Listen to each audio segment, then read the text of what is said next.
মাননীয় সৰ্বাধিকাৰী মহোদয়, ক্ষেত্ৰ কাৰ্যবাহ মহোদয়, আজিৰ এই কাৰ্যক্ৰমৰ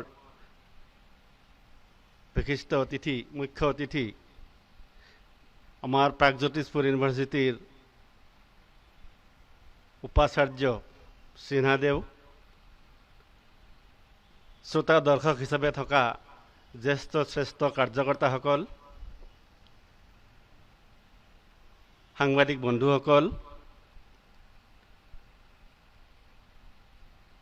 ওচৰ পাজৰৰ পৰা অহা সংঘক ভালপোৱা দৰ্শক হিচাপে উপস্থিত থকা সজ্জনবৃন্দ, আই মাতৃসকল, আৰু দ্বিতীয় বৰ্ষৰ শিক্ষাৰ্থী হিচাপে পূৰ্বাঞ্চলৰ বিভিন্ন প্ৰান্তৰ পৰা অহা স্বয়ংসেৱক কাৰ্যকৰ্তা বন্ধুগণ, আমাৰ মুখ্য অতিথিয়ে ক'লেই নকওঁ বুলি দীঘলীয়া কৰিলে আচল কথাখিনি ক'লেই, এতিয়া মই ছুটি কৰিলেও হ'ব। খুব সুন্দৰকৈ বুজাই দিছে সংঘ কিয় কেনেকৈ আৰু ভৱিষ্যত কাৰ্যপন্থা দিছে। তেখেতে নতুন এটা দায়িত্ব লৈ যে কৈছে আমি কি কৰিব লাগিব, গ'ল কি আমাৰ। আমি যদি মন দি শুনিছোঁ, আমি ইয়াৰ পৰা গৈ সেইটোৱে কৰিব লাগিব, তাকে তেখেতে কৈছে। পণ্ডিত মানুহ ইশাৰো তেখেতে কৈছে, আমি ভালকৈ মন দিছোঁ যদিহে বুজি পাইছোঁ। গতিকে তেখেতৰ কথাকেই শিৰোধাৰ্য কৰি গ'লে আমাৰ এই বৰ্গ সফল হ'ব বুলি মই ভাবিছোঁ। ইমান সুন্দৰ কথা তেখেতে কৈছে। সংঘ নজনা এনেকুৱাতো বেছি মানুহ নাই। অলপ আগতে, কিছু সময় আগতে আমি কাৰ্যক্ৰম দেখিলোঁ। য়ষ্টি বোলা নতুন শব্দ শুনিছোঁ হয়তো বহুতে। যিবিলাকৰ যোৱা 20 দিনত প্ৰশিক্ষণ হ'ল, সেই প্ৰশিক্ষণৰ আধাৰত এক আংশিকভাৱে আমি কিছু তাৰ প্ৰদৰ্শন কৰিছোঁ। আমাৰ বহুতবাৰ হয় কি, সংঘ এতিয়া সৰু হৈ থকা নাই, সংঘৰ 98 বছৰ হ'ল। পৃথিৱীত একেই লক্ষ্য উদ্দেশ্য লৈ, একেই আমাৰ নিচিনা দক্ষ আৰম্ভ একে কাম কৰি কৰি বিনা চৰকাৰী সহায়ত 98 বছৰ পূৰ্ণ কৰা এনেকুৱা ব্যক্তিগত সংস্থা, বেচৰকাৰী সংস্থা পৃথিৱীত ক'তো নাই। লেনিনক কৈছিল একবাৰ সেইকাৰণে, কমিউনিজম ইজিম হ'বনে নাই। স্বামী বিবেকানন্দই কৈছিল, তুমি 100 বছৰ যদি চলাই দিব পাৰা তেতিয়া ইজিমৰ লাইনত যাব পাৰে। 1917 চনৰ কমিউনিষ্ট 1989 চনত টুকুৰা টুকুৰ হৈ গ'ল। সংঘৰ 98 বছৰ পূৰণ হ'ল আৰু 2 বছৰ পিছত আমি শতবৰ্ষ পাৰ কৰিম। গতিকে সংঘক নজনা মানুহ খুব কম। এটা সময় আছিল আমাৰ শুক্লেশ্বৰ মেধিৰাজ যেতিয়া ঢুকায়, এই 2-2.5 দশক আগৰ কথা। নিউজটো গুৱাহাটীত নিউজ পেপাৰে ছপোৱা নাই। RSSৰ কাৰ্যকৰ্তাক আলফাই মাৰিলে এইটো কোনো নিউজ নহয়।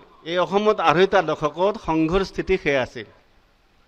আৰু আজি ৰাষ্ট্ৰীয় স্বয়ংসেৱক সংঘৰ নাম নোলোৱাকৈ কোনো এটা চৰ্চা, কোনো এটা টক শ্ব' আজি নিউজেই নহয়। নেশ্যনেলটো চাবই নোৱাৰি, বিনা RSS নহয়। অৰ্থাৎ RSS বাঢ়িছে। এতিয়া আৰু সংঘক বন্ধ কৰা কাৰো এনেকুৱা ক্ষমতা নাই যে সংঘক বন্ধ কৰিব। সংঘৰ মূলভূত সিদ্ধান্ত আছে, এই ৰাষ্ট্ৰ হিন্দু ৰাষ্ট্ৰ, ইয়াত কোনো কম্প্ৰমাইজ নাই। আৰু আজি যদি প্ৰচাৰ মাধ্যমত চাওঁ, ছ'চিয়েল মিডিয়াৰ যিকোনো প্লেটফৰ্মত চাওঁ, ভাৰতক হিন্দু ৰাষ্ট্ৰ ঘোষণা কৰিব লাগে। কিন্তু বিজেপি চৰকাৰ আহিছে, গতিকে হিন্দু ৰাষ্ট্ৰ ঘোষণা কৰিব লাগে। এনেকুৱা এটা মানসিকতা নিৰ্মাণ হৈছে মানুহবিলাকৰ, আৰু বিশেষকৈ অলপ ছ'চিয়েল মিডিয়া বা এনেও। কিন্তু পাকিস্তান হৈছিল দ্বিজাতি তত্ত্বৰ আধাৰত। পাকিস্তান যদি মুছলমান দেশ হ'ব পাৰে, ভাৰত হিন্দু ৰাষ্ট্ৰ কিয় হ'ব নোৱাৰে?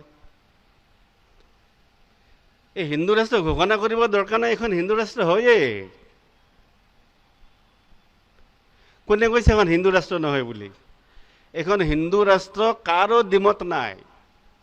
কিন্তু অতি বুদ্ধিবাদীসকলে বিভিন্ন যুক্তিৰে মানুহক বিভ্ৰান্ত কৰিব খোজে, বিৰোধীসকলে ভুল ব্যাখ্যাৰে মানুহক বিভ্ৰান্ত কৰিব খোজে। আচলতে তেওঁলোকেও জানে সংবিধান ৰচনা কৰা সকলে নাজানিছিল নে এইখন হিন্দু ৰাষ্ট্ৰ বুলি? জানিছিল বাবেই তো য'ত ফাণ্ডামেণ্টেল ৰাইটৰ কথা আছে তাত কাৰ ফটো আছে? ৰাম লক্ষ্মণ সীতাৰ। য'ত পঞ্চায়ত ব্যৱস্থাৰ কথা য'ত আছে তাত ফটো আছে মৌৰ্য কালৰ। এনেকুৱা গোটেই অৰিজিনেল সংবিধানখন, হাতে লিখা সংবিধানখন যদি চাওঁ, বুদ্ধদেৱৰ ফটো, হনুমানৰ ফটো, ৰাম লক্ষ্মণ সীতাৰ ফটো, স্বস্তিকৰ ফটো, এইবিলাক বাইবেল কোৰাণৰ পৰা লৈছিল নেকি সংবিধান ৰচয়িতাসকলে? ভাৰতবৰ্ষৰ মতো কি?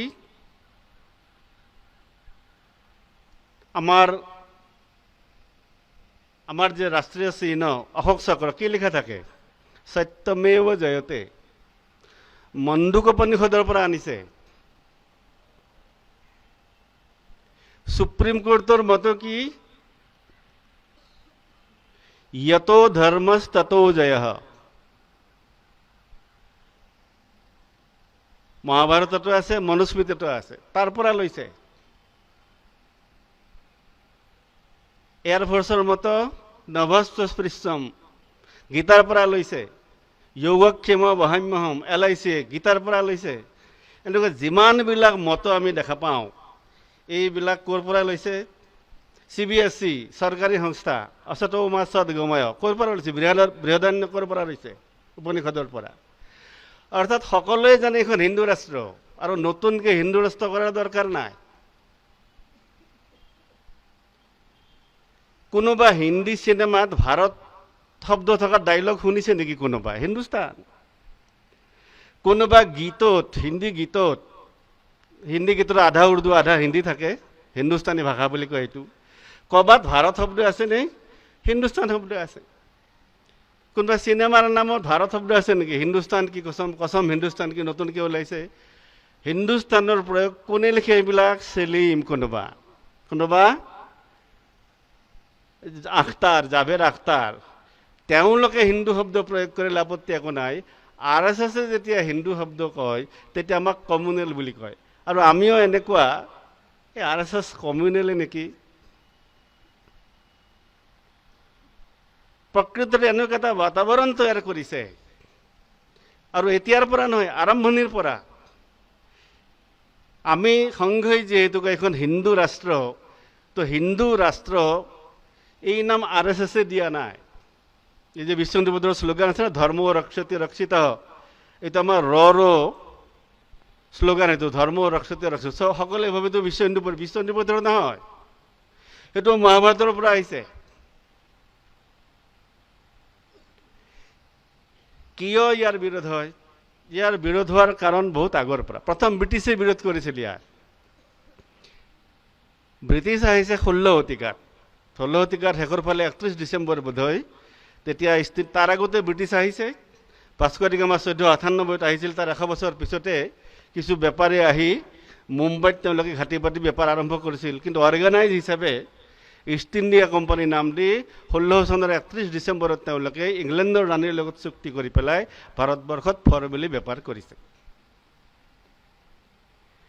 1789 ফ্ৰান্স বিপ্লৱ আৰম্ভ হৈছিল, 1719 পৰা 1799 লৈ, অৰ্থাৎ সেই সময়ত অবে দুৰ্বৈ বুলি এজন কেথলিক পাদ্ৰী পলাই আহি মাদ্ৰাজ প্ৰেচিডেন্সিত আছিল। তেওঁ আহি হিন্দু সংস্কৃতি, হিন্দুত্ব এই সম্পৰ্কে পঢ়িছে, পঢ়ি কোম্পানীৰ মানুহবিলাকলৈ লিখিছে, যেতিয়ালৈ ভাৰতবৰ্ষত হিন্দুত্ব সংস্কৃতি, তেওঁলোকৰ সংস্কৃতি মানে শ্ৰেষ্ঠ উচ্চ, ইয়াৰ প্ৰতি মানুহবিলাকৰ শ্ৰদ্ধা থকালৈকে ইয়াত খ্ৰীষ্টান ধৰ্মৰ প্ৰচাৰ নহ'ব। কাৰণ ইষ্ট ইণ্ডিয়া কোম্পানীক ইয়াত বেপাৰ কৰিব দিয়াৰ প্ৰথম চৰ্তটো আছিল খ্ৰীষ্টান ধৰ্মৰ প্ৰচাৰ হ'ব লাগিব।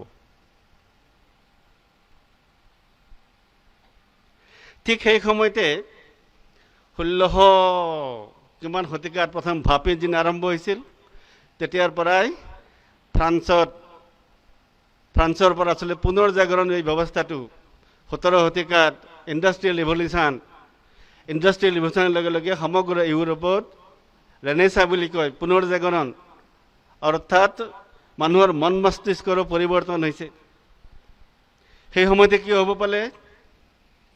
ৰোমান সাম্ৰাজ্য পতনৰ পিছত যেতিয়া উছমানী সাম্ৰাজ্যৰ উত্থান হ'ল, তেতিয়া ৰোমান সাম্ৰাজ্যৰ অন্তৰ্গত আজি যাক আমি মধ্য ইউৰোপ বুলি কওঁ, তাৰ পণ্ডিতসকল দেশে বিদেশে বিশেষকৈ ইউৰোপীয়ান অন্য কাণ্ট্ৰিলৈ পলাই আহিল। তেওঁলোকৰ মন মগজুৰ বিকাশ হ'ল, তেতিয়া তেওঁলোকৰ পুনৰ জাগৰণ হ'ল। আৰু সেই সময়তে সেই পণ্ডিতসকলে বিভিন্ন ইতিহাস, বিভিন্ন দেশৰ সাহিত্য পঢ়িছে, আমাৰ ভাৰতবৰ্ষৰ সংস্কৃত সাহিত্য পঢ়িছে। ভাৰতবৰ্ষৰ সংস্কৃত সাহিত্য পঢ়ি পাগল হৈ গৈছে।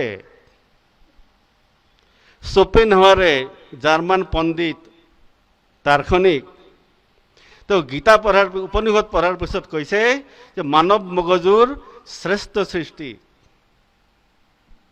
গীতা পঢ়াৰ পিছত হুম্বলটে কৈছে, জাৰ্মান পণ্ডিত দাৰ্শনিক, ইয়াতকৈ শ্ৰেষ্ঠ আৰু গভীৰ বিষয় হ'বই নোৱাৰে। 1786 চনতে প্ৰথম হিতোপদেশ আৰু শাকুন্তলমৰ অনুবাদ হৈছিল ইংৰাজী ভাষালৈ। 1797 চনত মনুৰ ধৰ্মশাস্ত্ৰবিলাক অনুবাদ হৈছিল। 1801 চনত উপনিষদ বুলি আমাৰ উপনিষদৰ অনুবাদ লেটিন ভাষাত হৈছিল।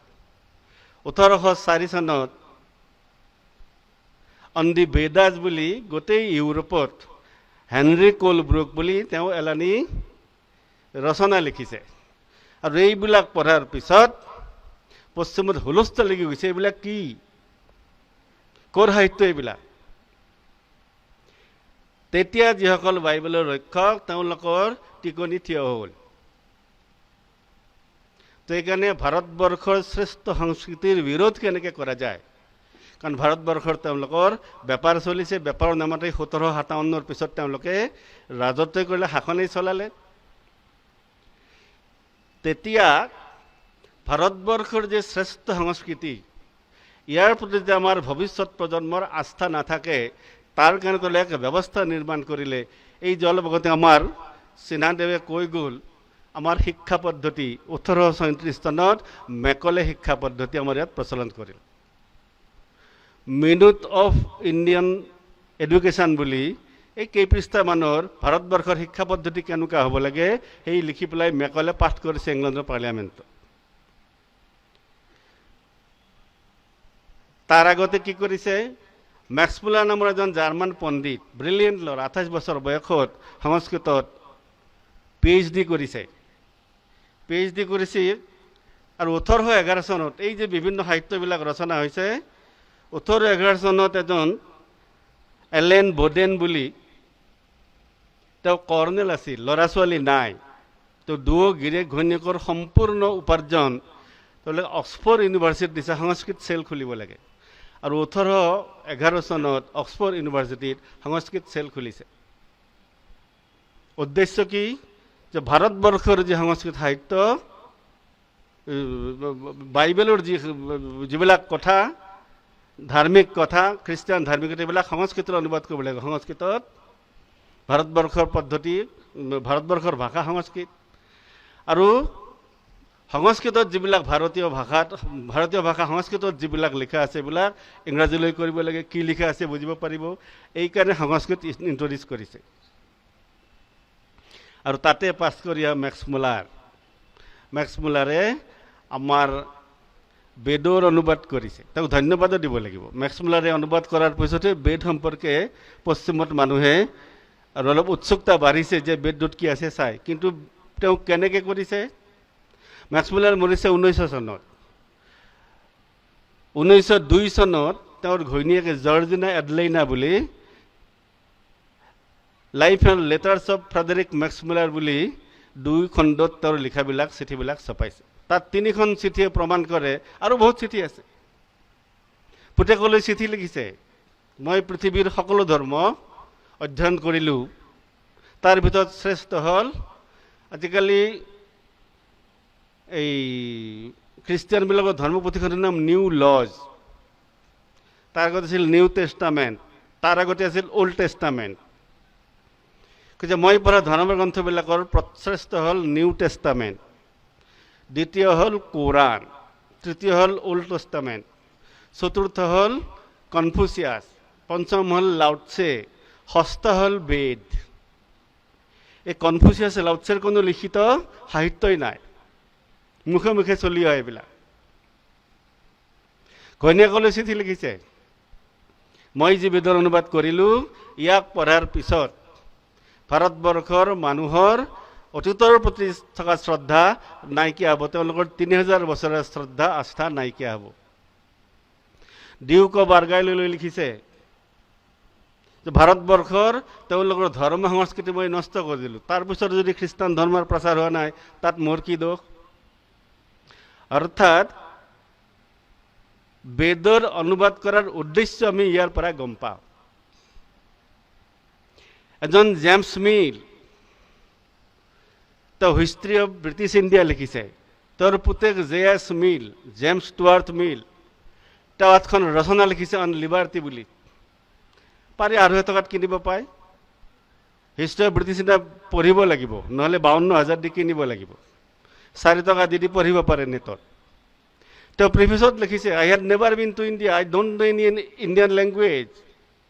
মই কেতিয়াও ভাৰতলৈ যোৱা নাই, মই কোনো ভাৰতীয় ভাষা নাজানো।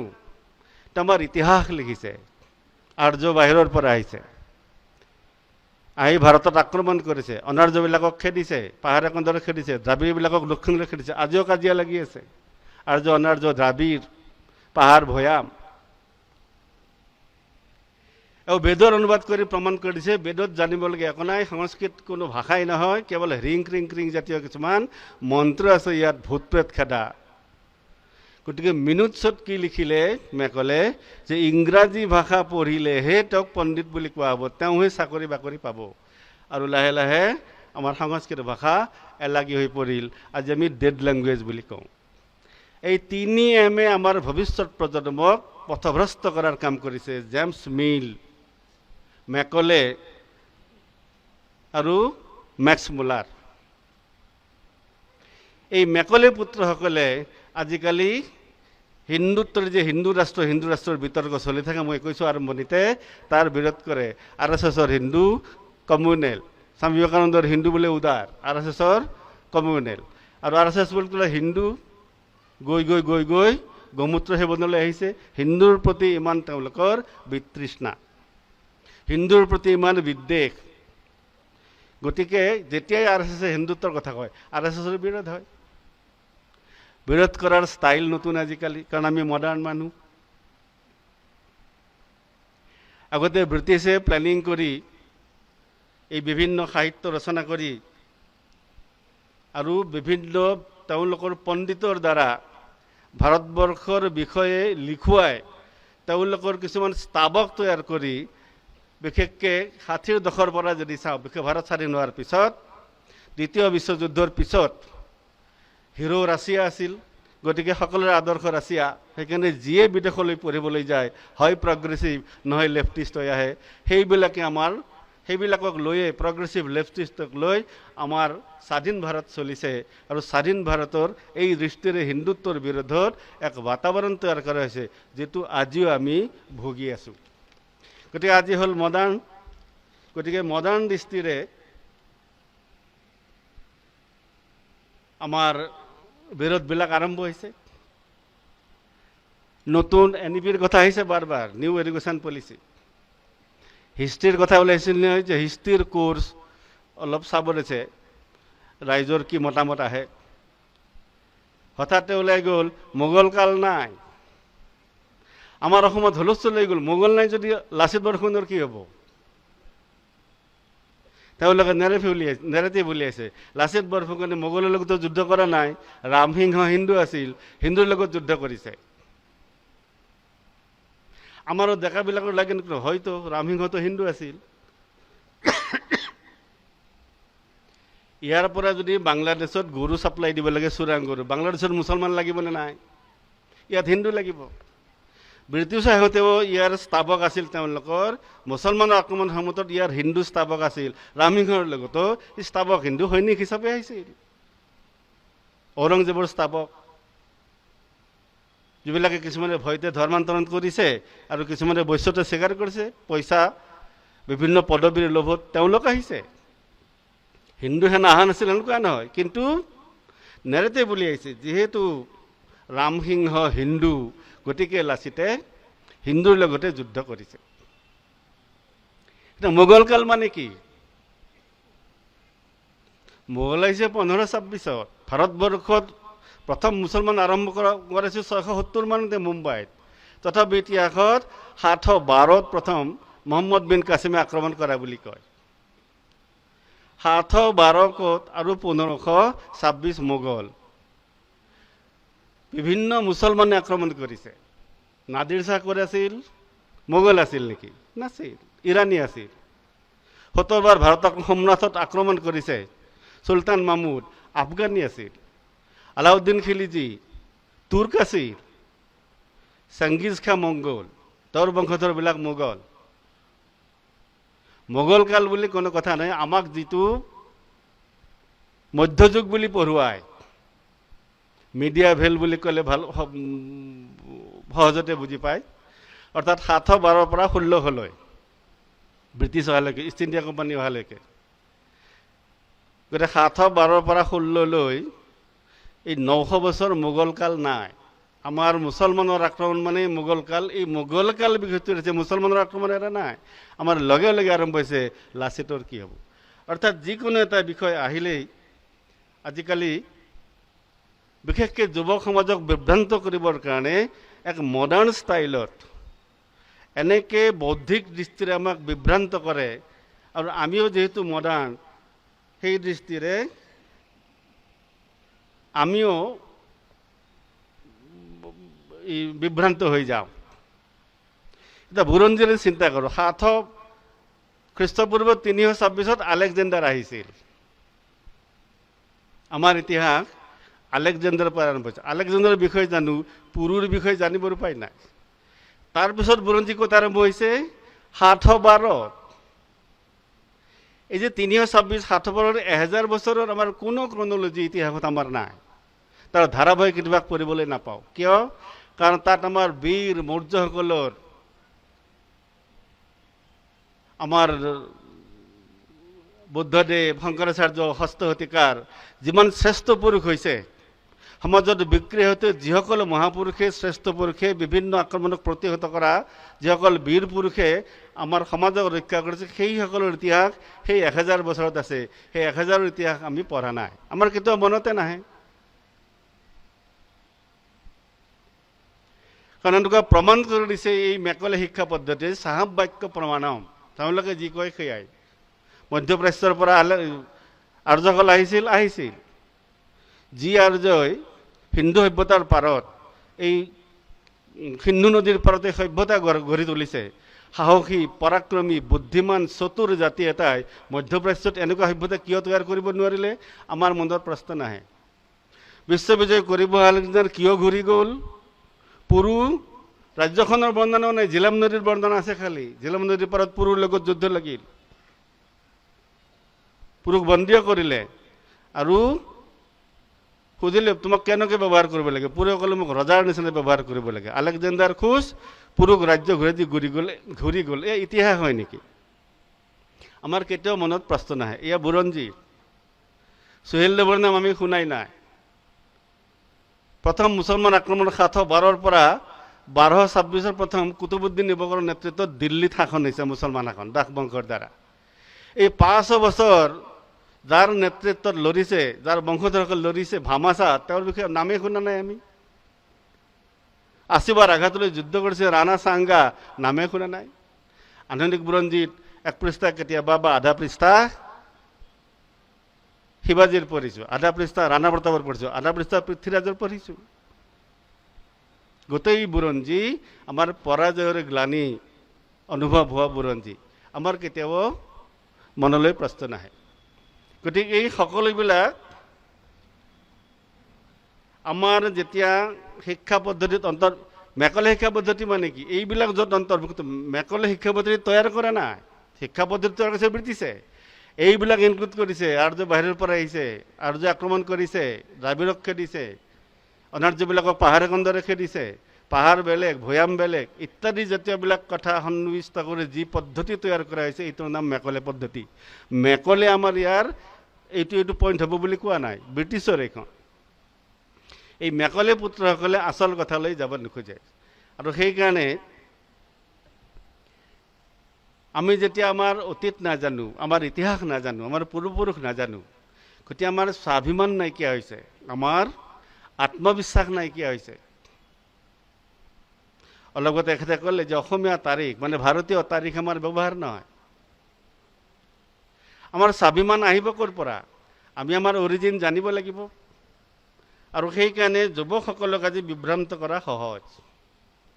2020 এই কি বুলি কয় এইটো NCRB নেশ্যনেল ক্ৰাইম ৰেকৰ্ড ব্যুৰোৰ ৰিপৰ্ট জানে, প্ৰতিদিন 450 জন যুৱকে আমাৰ ইয়াত আত্মহত্যা কৰে।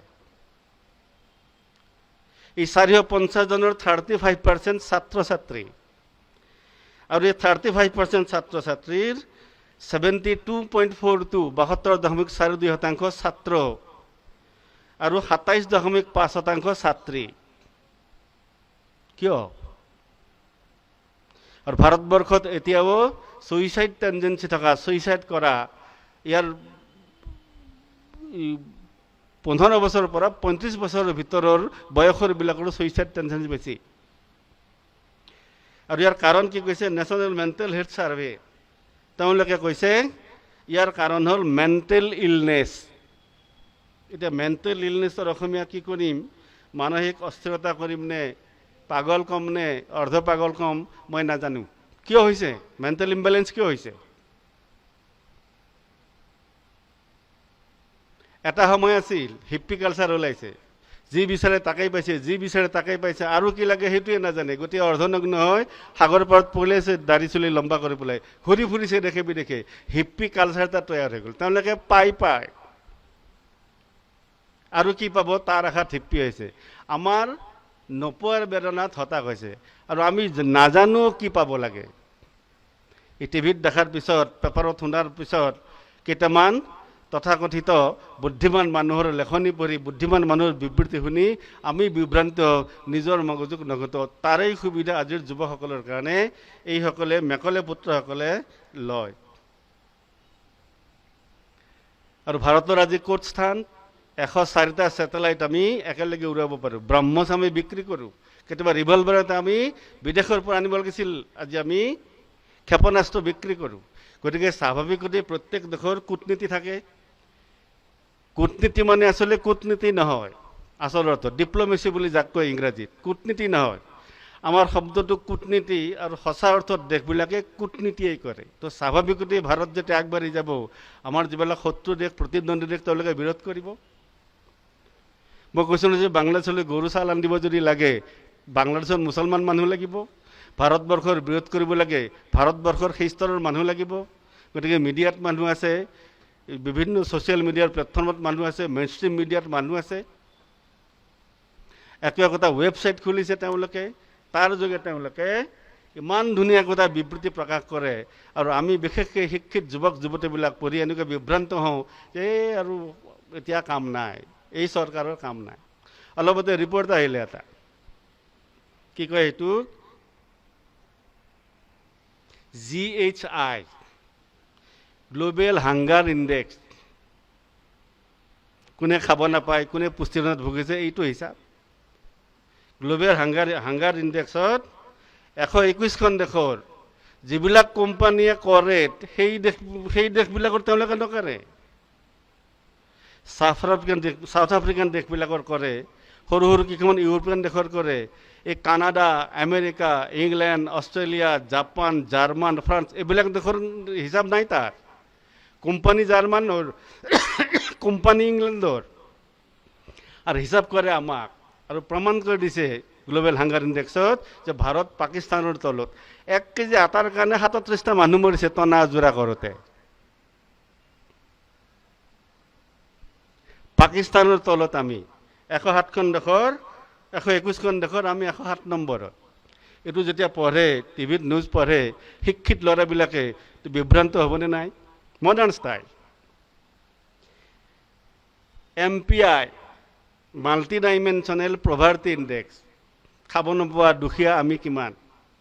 এই যে হাংগাৰ ইণ্ডেক্স উলিয়াই জানে কেনেকৈ উলিয়াই তেওঁলোকে, কি হিচাপ কৰে? 140 কোটি মানুহ আমাৰ, কাৰোবাৰ সোমবাৰ, কাৰোবাৰ মঙ্গলবাৰ, কাৰোবাৰ একাদশী, কাৰোবাৰ পূৰ্ণিমা উপভোক্ত থাকে। অৰ্থাৎ মই হিচাপ কৰা নাই, এভাৰেজ কিজানি প্ৰতিদিন 2 কোটিমান মানুহে লঘোণে থাকে। সেইবিলাক তেওঁলোকে হাংগাৰত ধৰিছে, উপভোগ কিজানি তেওঁলোকে হাংগাৰ ইণ্ডেক্স উলিয়াইছে। এই যে multi dimensional standard of living, যে পভাৰ্টি ইণ্ডেক্স উলিয়াই তেওঁলোকে, কিমান পইচাত কোনে কিমান খাব পাৰে।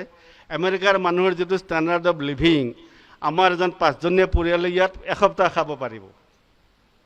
সেই য'ত পভাৰ্টি ইণ্ডেক্স উলিয়ায়, আৰু পভাৰ্টি ইণ্ডেক্সত আমাক কৈছে যে 108খন দেশৰ, এই ডাঙৰ দেশবিলাক নাই, 108খন দেশৰ ভিতৰত আমি 66 নম্বৰত। আমি যদি পঢ়ো চাওঁ, আমি বিভ্ৰান্ত গুচি, ভাৰতৰ এই অৱস্থা। ভাৰতৰ কি অৱস্থা মই কওঁ। মোৰ এজন বন্ধু এখন কিতাপ আনি দিছে, মডাৰ্ণ জাপান। সেইখন কিতাপৰ দাম জাপানত ভাৰতীয় টকাত 750 টকা। সেইখন কিতাপ যদি মই গুৱাহাটীত ছপাওঁ 60 টকাও নপৰে। কোন ধনী? সেইকাৰণে সকলোৰে অৰ্থনীতি সকলো দেশৰ লগত নিমিলে। অলপতে সংসদ ভৱন উদ্বোধন হ'ল। ৰাজনৈতিক নেৰেটিভ বুলি আহিছে। এই যে দক্ষিণৰ ব্ৰাহ্মণসকল আহিছিল, তেওঁলোকে পূজা কৰিছে।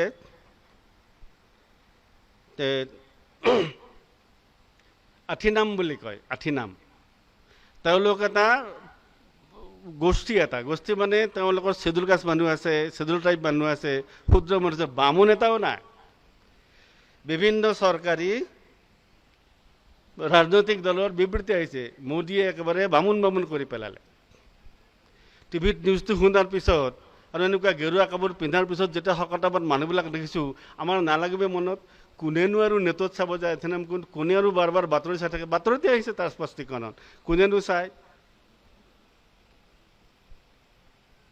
আৰু এইবিলাক প্ৰচাৰ কৰাকে এক সুন্দৰ ব্যৱস্থা তৈয়াৰ কৰিছে তেওঁলোকে। ৱায়াৰ বুলি এখন পেপাৰ আছে, আমাৰ ছ'চিয়েল মিডিয়াৰ প্লেটফৰ্মৰ ক্ৰছ কাৰেণ্ট জানে আমাৰ ডেকা ডেকাৰীসকলে। ৱায়াৰৰ অসমৰ সংস্কৰণ ক্ৰছ কাৰেণ্ট। আজি ৱাশ্বিংটন পোষ্টে সাংবাদিক লাগে ভাৰতত বুলি তেওঁলোকে বিজ্ঞাপন দিয়ে।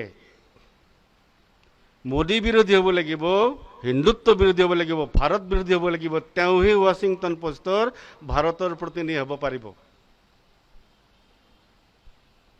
লিখে কোনে? ৰাণা আয়ুব, বৰ্ষা দত্ত, আমাৰ কি উপাধ্যায়, তাৰপিছত বহুত কথা আমাৰ ইয়াতো আছে, এহছান জাফৰী। এইবিলাকৰ লেখা পঢ়ি ইংৰাজী লিখে, ধুনীয়া লিখে, ফৰফৰাই ইংৰাজী কয় টিভিত, ইংলিছ চেনেলত। আমাৰো আমি মডাৰ্ণ নহয়, আমাৰ এনেকুৱা লাগে, ঠিকে কৈছে ইহঁতে, আমিতো ঘূৰি লৈ নাচাওঁ।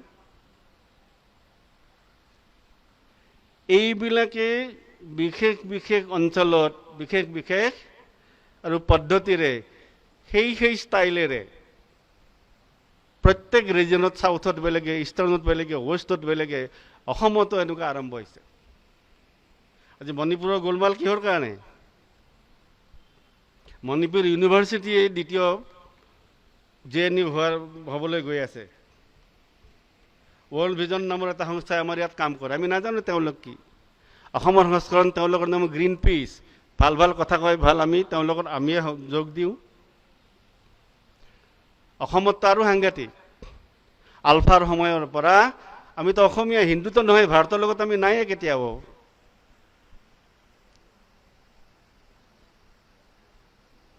আমি যদি অসমীয়া, আমি যদি ভাৰতীয় নহয়,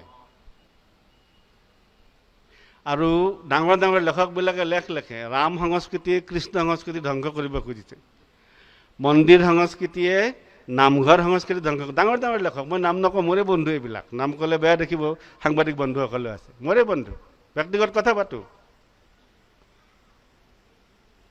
শংকৰদেৱৰ প্ৰতিটো কীৰ্তনৰ প্ৰথম এশাৰী বা 2 শাৰী ঘোষা থাকে। প্ৰতিটো ঘোষা, প্ৰতিটো নহ'লেও 95% ঘোষাত ৰাম হৰি শব্দৰ প্ৰয়োগ আছে। মহাপুৰুষ মাধৱদেৱৰ প্ৰতিটো ঘোষা হৰিৰাম হৰিৰামেৰে সামৰিছে। তাৰ হৰিজন বুজিলো, ৰামজন কোন? শংকৰদেৱ মাধৱদেৱ অসমীয়া নে ভাৰতীয়? গোটেই আন্দোলনৰ সময়ত আমি গীত গালো, আজি বন্দ কিশোৰে সমাগত বিৰাত নৰ নাৰায়ণ ৰূপ, অম্বিকাগিৰি ৰায়চৌধুৰীৰ গীত খুব চিঞৰি চিঞৰি গাইছো। এই নৰৰ পৰা নাৰায়ণ, মনুষ্যত্বৰ পৰা দেৱত্বলৈ, এইটো ভাৰতীয় সংস্কৃতি নে অসমীয়া সংস্কৃতি? অম্বিকাগিৰি ৰায়চৌধুৰী অসমীয়া আছিল নে ভাৰতীয় আছিল? ভূপেন হাজৰিকাই গীত গাইছে, এই মাটিক মাতৃ বোলা প্ৰতি ভাৰতীয় নতুন ৰূপৰ অসমীয়া। এই মাটিক মাতৃ বোলা, মাতা ভূমি পুত্ৰ হোম পৃথিব্যাম, অথৰ্ববেদৰ পৰা আহিছে। এইটো অসমীয়া নে ভাৰতীয় সংস্কৃতি? ভূপেন হাজৰিকা অসমীয়া নে ভাৰতীয়? মানে অবান্তৰ কিছুমান এনেকুৱা যেতিয়া নেৰেটিভ তৈয়াৰ কৰে, আমাৰ যুৱকসকল আমি বিভ্ৰান্ত হওঁ। এইকাৰণে আমাৰ স্বাভিমান জানিবৰ কাৰণে, আমাৰ আত্মবিশ্বাস জাগিবৰ কাৰণে কোনো কথা নাই, শিকাই নাই। কাৰণ এই ইংৰাজী পদ্ধতিৰ পৰা শিকিছোঁ। সেইকাৰণে স্বৰ জাগৰণ লাগিব।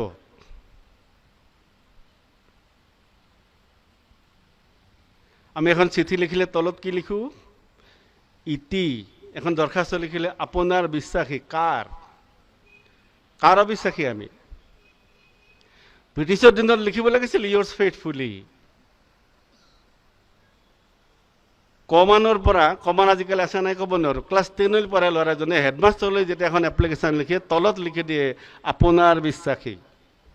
আজি 10 বছৰ পঢ়াৰ পিছত হেডমাষ্টাৰজনৰ ছাত্ৰজন বিশ্বাসী হ'ব পৰা নাই নে? লিখি দিব লাগে আপোনাৰ বিশ্বাসী। কলোনিয়েল বিচাৰ আমাৰ কেতিয়াও মনত নাহে। প্ৰথমতে কি লিখোঁ? অধীনৰ বিনীত নিবেদন। কাৰ অধীন আমি? 47 চনতে স্বাধীন হ'লো আমি।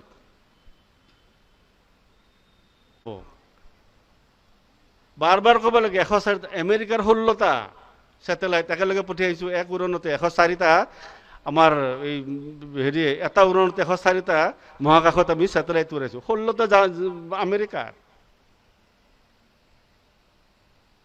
বাৰ বাৰ কৈ থাকোঁ। আমি ক'লেও RSSৰ মানুহ এতিয়া ক'বয়ে। অৰ্থাৎ আমাৰ মাইণ্ডছেট এনেকুৱা কৰিছে যে সঁচা কথাটোও বাৰ বাৰ ক'লেও আমাৰ মগজুত নোসোমায়। আৰু যে আমাৰ যুৱক যুৱতীবিলাক হতাশ হৈছে, চাকৰি এটা নাপালেই হতাশ হয়, খেতি কৰি যদি অলপমান লাভ হোৱা নাই তাতো হতাশ হয়। অৰ্থাৎ এই যে বিজি কিছু প্ৰবৃত্তি, এইটো আমাৰ নাই যে হ'ব কৰিব লাগিব, এই কথাটো আমাৰ নাই। কাৰণ হতাশ, নিৰাশ। এনিমেশ্যনতে কৈছিলোঁ, যি জাতি অতীত নাজানে তেওঁ ভৱিষ্যত গঢ়িব নোৱাৰে। আজি আমাৰ সেই অৱস্থা যে আমি অতীত নাজানো, ভৱিষ্যত গঢ়িম কেনেকৈ?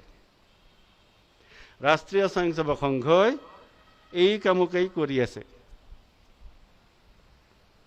অতীতক জানি, অতীতৰ আধাৰত আৰু বৰ্তমানৰ ব্যৱস্থাৰ দ্বাৰা আমি ভৱিষ্যত নিৰ্মাণ কৰিব লাগিব। এই কামটোৱে ৰাষ্ট্ৰীয় স্বয়ংসেৱক সংঘই কৰি আছে। হওঁতে দেখোঁতে ডক্টৰ আৰম্ভ, ইয়ষ্টি নতুনকৈ আহিছে, সৰু কাৰ্যক্ৰম। ডক্টৰজীয়ে কৈছিল সমাজ পৰিৱৰ্তন ডক্টৰ আৰম্ভ কৰিলে আহিব। গুৰুজীক সুধিছিল, ইমান সাহস, যেতিয়া ইফালে গুলি চলি আছে পাকিস্তানৰ যুদ্ধৰ সময়ত, সেইফালৰ পৰা গোলাবৰ্ষণ হৈছে, কোনো মানুহ নাই, দিল্লীত কোনো নাই, চব পলাল, কংগ্ৰেছৰ কাৰ্যালয় বন্ধ, সেনা আছে ভোকত, ৰুটি তৰকাৰী দি যাব লাগে, ৰুটি তৰকাৰী যোগাৰ হ'ল, যাব কোন? বালক স্বয়ংসেৱক গৈছে। তেওঁলোকে বগুৱাবাই গৈ আৰু মিলিটাৰীক ৰুটি তৰকাৰী খুৱাই আহিছে। গুৰুজীক সুধিছে, এই সাহস ক'ৰ পৰা? তোমাৰ কাবাডী খেলে নহয়, কাবাডী খেলিলে সেই সাহস হয়। এই দক্ষ কৰিলে ধৈৰ্য, সংযম, এই যে লোভ মোহ কাম ক্ৰোধ, ৰিপু জয় কৰিব পৰা ক্ষমতা কেৱল শুদ্ধ দক্ষ কৰিলে আহে। সেইকাৰণে দক্ষ আৰম্ভ কৰিলেই সকলো পৰিৱৰ্তন হ'ব। সেইকাৰণে মানুহ নিৰ্মাণ, ব্যক্তি নিৰ্মাণ দ্বাৰা সমাজ নিৰ্মাণ, তাৰ দ্বাৰা ব্যৱস্থাৰ পৰিৱৰ্তন, এই বেছিক কাম ৰাষ্ট্ৰীয় স্বয়ংসেৱক সংঘই কৰে। বাহিৰৰ পৰা দেখিলে এনেকুৱা একো নালাগে।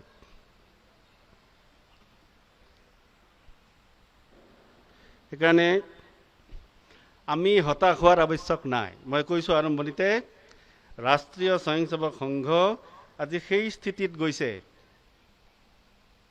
আজি বিশ্বই স্বীকৃতি দিছে সংস্কৃত ভাষা, যোগা। আজি কম্পিউটাৰত একদম ফাইনেল হোৱা নাই, নাছাত ৰিচাৰ্চ চলি আছে যে নতুন নতুন যিবিলাক আমি গৱেষণা কৰি ৰিজাল্ট পাইছোঁ বিলাক কোন ভাষাত ৰাখিম। ইংৰাজীত ৰাখিলে ইংৰাজসকলে জানিব, বা অন্য হিব্ৰু ভাষাত থাকিলে তেওঁলোকে আৰু ইহুদীবিলাকে জানিব। এনেকুৱা কি ভাষাত ৰাখিলে সকলোৱে বুজি পাব পৰা হ'ব। সংস্কৃত ভাষা হ'ব পাৰে, ৰিচাৰ্চ চলি আছে, অন্তিম পৰ্যায় পাইছে। কাইলৈ সংস্কৃত ভাষাই স্বীকৃতি পাব নাছাৰ পৰা। প্ৰায় খাটাং যোগা 183খন দেশৰ 162খন দেশে 5 মিনিটত ছাপোৰ্ট কৰি যোগা আন্তৰ্জাতিক যোগা দিৱস কৰিলে। আয়ুৰ্বেদ কোৰ, যাৰ কোনো ছাইড এফেক্ট নাই।